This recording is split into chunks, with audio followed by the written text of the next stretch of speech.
Hello, I'm Tasha Clifton Rowland, and I'm a manager in the Grants Administration Division. I manage the amazing team of grant negotiators who review your non-competitive applications.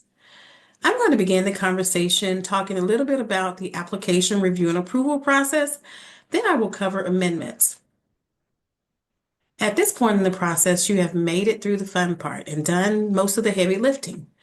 All required schedules have been completed in eGrants, and the table of contents shows the schedules as complete. So now we're going to talk a little bit about what happens after applications are submitted. But before we get to that, I want to remind everyone to always check to make sure the application is in fact submitted. We find instances often well into a grant period where a grant application or an amendment has not been submitted. You can easily verify this under the Grants tab in eGrants. If the application has been certified and submitted, it will be sitting under Submitted and not Draft. If it is sitting under draft, this means that TEA doesn't have it yet. There should also be a name and a recent date and timestamp at the bottom of the table of contents page. After applications are submitted to TEA, they go through a review and approval process to ensure compliance with grant requirements. This is the negotiator review that many of you may be familiar with. During that process, grantees may be asked to make changes or updates to their application. This is what we refer to as negotiation. Since the ESSA application is in eGrants, if changes need to be made, they will be communicated through eGrants as well on the GS 2300 negotiation comments and confirmation schedule. On that schedule, the negotiator will identify the schedule that needs to be updated, as well as the change or changes that need to occur. When TEA makes the application available on the grantee side for corrections to be made, email notification is sent to the grantee official and the two contacts identified on the GS 2100 applicant information page. Make sure the information is up to date. I also wanted to point out that when you submit your applications or when your applications are returned for negotiations or corrections, the email communication that is sent is auto-generated from eGrants. Now, the communication you receive shows the Grants Administration Division mailbox, grants@tea.texas.gov, but the message is automatically generated by the eGrant system. So if you have questions, respond directly to your negotiator rather than replying to that email. If you reply to the email, it will take longer to receive a response as the inbox manager has to redirect your question to the appropriate negotiator, and there may be tons and tons of questions in that inbox. I also wanted to point out that application review is a process.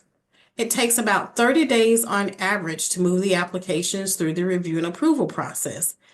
There can be as many as 300 to 400 different grant programs moving at one time. This includes current year and prior year applications. We know that there are 1,200 school systems in Texas, so we are moving a lot of grants. There are about 8 negotiation staff members working hard to push non-competitive grants out as quickly as they can. Busy summer months can impact the timeline. Applications requiring negotiation impacts the timeline, and the time grantees take to get corrected information to TEA is counted in that timeline as well. So do submit applications early, and if the applications require negotiation or corrections, respond to those quickly. Now we're going to talk a little bit about amending the application.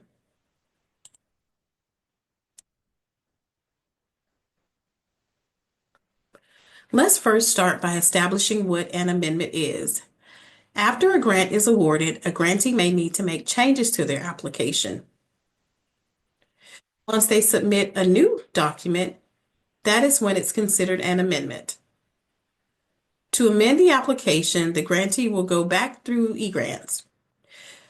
You will go to the Grants tab and look under Awarded Grants and select the grant title from the list. Once you do this, you will see a button labeled Amend near the grant name. The Amend button should be active. Clicking on that button provides access to the grant schedules. You will then complete all schedules that need to be updated, as well as the purpose of amendment. And we'll talk about the purpose of amendment a little bit more on the next slide. Example of the GS 2900 purpose of amendment schedule. Part 1 is where the amendment justification is entered. You will describe very briefly why the amendment is needed. For example, reducing payroll costs to add funds to supplies. You may have vacant positions resulting in salary savings and want to rebudget those funds. Don't include dollar amounts or brand names in this section. The information here must be correct.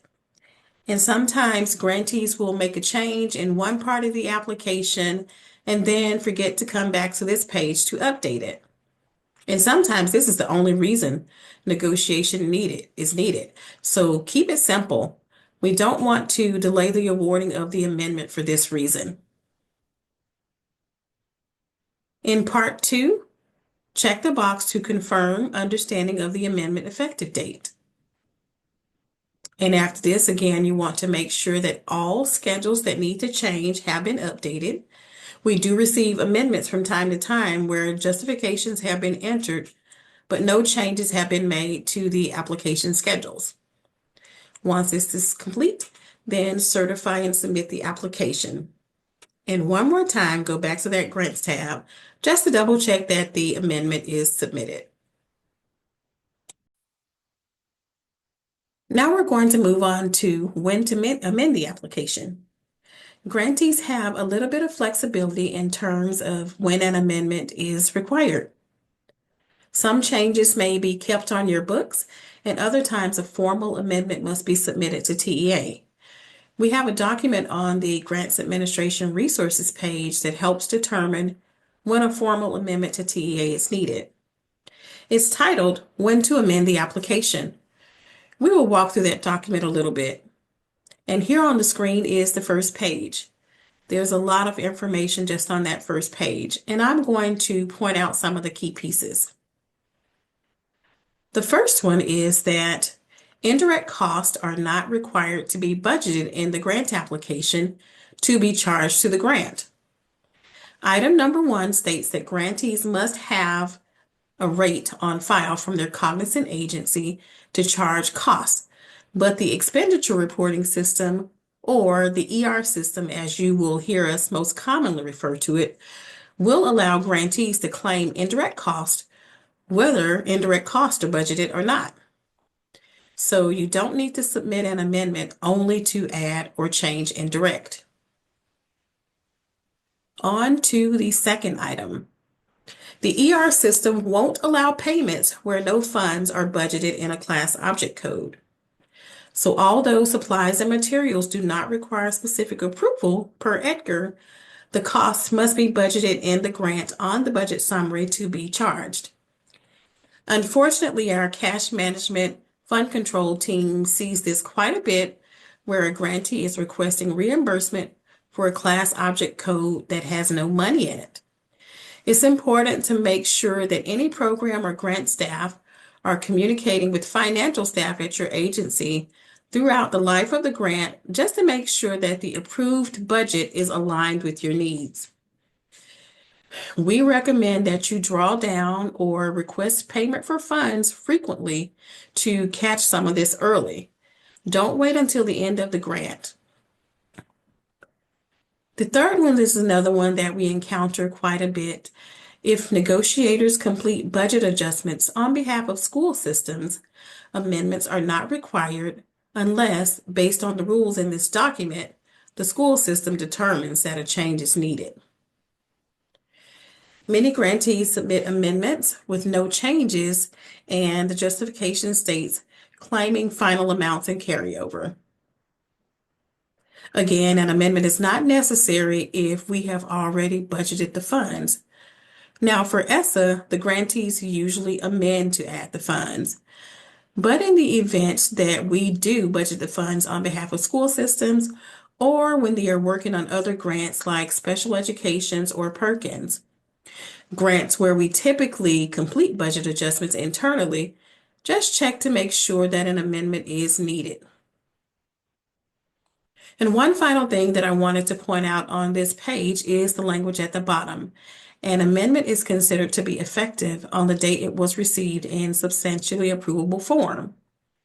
Now, for e-grants, this is generally going to mean the date the amendment is submitted because e-grants has edit checks to help us ensure that the necessary components are there. So now let's look at the when to amend document a little bit closer. Let's take a look at what the actual rules are. First, let's talk about how to read this document. The rules vary based on grant type. So look at the answer under the column for the grant type. Formula grant, discretionary competitive, or discretionary non-competitive grant. Right now, since we are talking about ESSA Consolidated, we're going to look under the formula funded grants column. And we'll be examining some of the more common items we encounter. We won't go through all potential reasons for an amendment. Starting with number 1, adding a class object code not previously budgeted.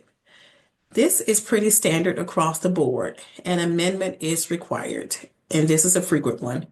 Remember, the expenditure reporting system will not allow a payment request unless there are funds budgeted in a class object code. And we see this one far too often towards the end of a grant period. Many times it's too late to submit an amendment. Number 2, increasing the amount of funds in a class object code by more than 25% of the total award amount. That one is also standard across the board. An amendment is required for all grant types. The expenditure reporting system will not allow a payment request to go through if the change is greater than 25%. This one is another one that we see way more than desired, often at the end of the grant period. So we encourage school systems to assess their budget needs often. At least monthly is recommended. Request reimbursement for payments frequently, at least quarterly. Number 7, adding a new line item on any of the supporting budget schedules requires an amendment for any grant type. Number 10, adding a type of payroll position not initially approved requires an amendment as well. If the administrative support or clerical staff box on BS 6101 wasn't checked and is needed, an amendment would be required. Okay, the last page. Number 11, adding a new item or increasing the quantity of capital outlay items requires an amendment for all grant types. And we see this one too frequently as well. So we encourage school districts to also use this document as a tool to help determine if an amendment is required. If after using this tool you require assistance, the negotiators will be happy to assist you. Now I want to talk through a few scenarios regarding when to amend. The first one is about the first rule on the document, adding a class object code not previously budgeted. That one is kind of exactly like it sounds. The class object codes are listed on the left side of the screenshot. They are payroll, professional and contracted services, supplies and materials, other operating costs, and so on. So the scenario we have is a typical one. We have a school system with a $100,000 budget. They have all funds budgeted in payroll. The school system realized that they spent less in payroll costs than anticipated, and now they want to use those savings to purchase supplies. Specifically, they want $90,000 in payroll and they want $10,000 in supplies. Although supplies and materials do not require specific approval, Again, supplies and materials must be budgeted to be charged to the grant. As mentioned previously, the expenditure reporting system will not allow a payment to be made where no funds are budgeted in a class object code. Therefore, in this situation, an amendment is needed. So on this next slide, we just have a little before and after. In the before on the left, $100,000 is in payroll cost. And in the after on the right-hand side, where they have submitted an amendment, $90,000 is in payroll cost and $100,000 is in supplies. So when they attempt to request a reimbursement for $10,000 in supplies, the ER system is now happy and it should allow the request. Let's take a look at another example. Increasing funds in a class object code by more than 25%. This corresponds to number 2 on the list. Here's the scenario. Again, we are using a simple $100,000 allocation. The school system has $75,000 budgeted in payroll, $5,000 in professional and contracted services, and $20,000 budgeted in supplies and materials. They had salary savings and they want to move $30,000 from payroll to supplies and materials. Now, when we think about this 25% rule, the 25% is applied to total budgeted costs.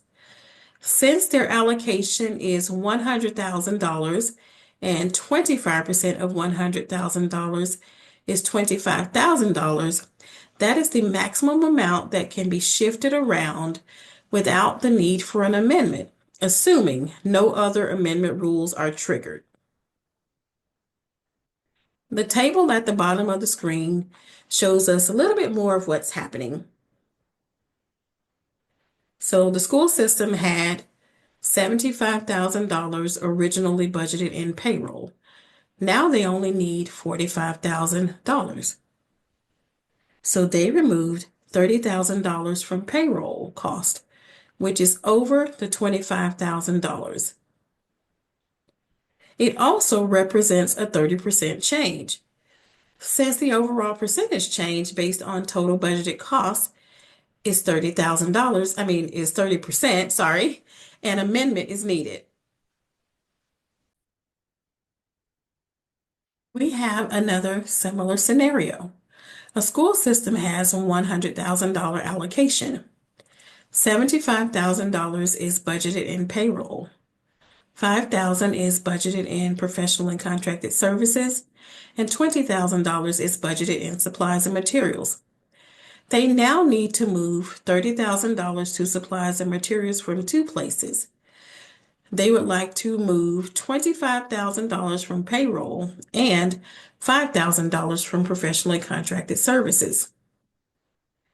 This one seems to trip grantees up sometimes. Looking at the table at the bottom of the screen, although the change came from two class object codes, the overall change still represents 30% of total budgeted costs, so an amendment is needed. The ER system looks at cumulative changes across class object codes, so whether it is one or more than one, above 25% of the total budgeted cost requires an amendment. The next one, adding a new line item on a supporting budget schedule. A school system has a $15,000 allocation, and they have $15,000 budgeted for allowable in-state travel for employees on the remaining costs that do not require a specific approval line. They would like to pay for allowable educational field trips in the amount of $5,000 with grant funds. Emphasis here on allowable. It has been identified as a need and all of that good stuff. Since there are no funds budgeted on the line for educational field trips, an amendment is needed. So here's a before and after. On the left, all funds are on the remaining costs that do not require a specific approval line. In the after on the right-hand side of the screen, we have the $5,000 we need on the line for educational field trips. And here's another scenario. A school system has $20,000 budgeted for one unit of capital outlay, a poster maker. Again, our scenario assumes allowable cost. It assumes no advertising. It assumes that we are meeting identified needs and so forth. But they would now like to purchase two of the same items. Even though it is the same item and the amount of funding hasn't increased, an amendment is still needed.